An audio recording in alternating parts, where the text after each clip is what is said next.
Salut les gars, on se retrouve sur ActuCash pour reparler un peu de la mort de Jean Portmanov, car il y a un peu de nouveau. Il y a une réaction de Drake et d'un streamer américain qui s'appelle Adin Ross qui annonce vouloir prendre en charge les obsèques de Jean Portmanov justement. On va aller sur l'article du Parisien tout de suite. Le streamer américain Adin Ross, suivi par plusieurs millions de personnes, a annoncé que lui et le rappeur Drake allaient participer financièrement aux funérailles de Jean Portmanov, décédé au début de semaine. Selon certaines rumeurs, tous deux auraient toutefois des liens économiques avec Kik, où JP était en direct au moment de sa mort.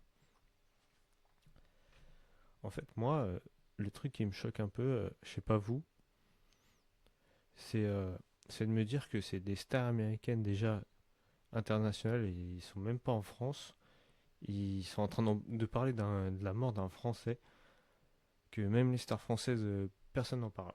Enfin, moi personnellement, j'ai entendu aucune star en parler. Je sais pas pour vous, mais je me dis non, mais c'est hallucinant.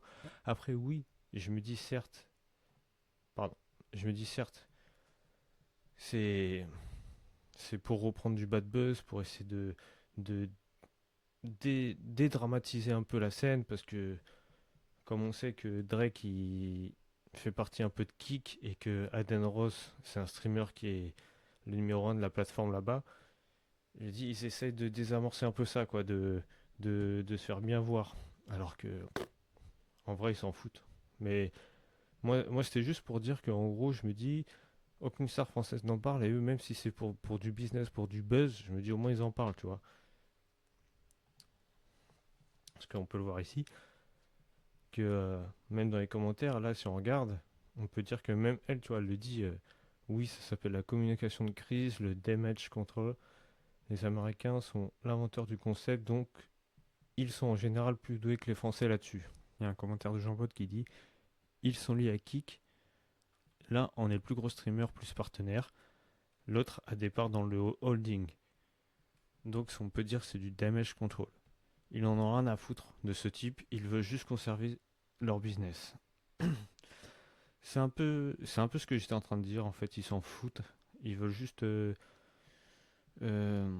qu'on oublie cette histoire assez rapidement. Ils font semblant d'être choqués, de dire des phrases, d'être d'accord avec la plupart des gens qui ont vu les vidéos, où il se fait un peu harceler, un peu humilier et tout. C'est juste fait du faux semblant, quoi. Bah, un peu comme tout ce qui est politique et tout, je vais redire, c'est comme un spectacle, comme une sorte de manipulation. Donc vous faites pas avoir avec ça. Même si j'avoue que moi, c'est pour ça que j'ai dit que c'est vrai que j'aurais préféré que ce soit des Français quand même, des stars françaises qui fassent ça au lieu de eux. Mais, euh, mais bon, c'est...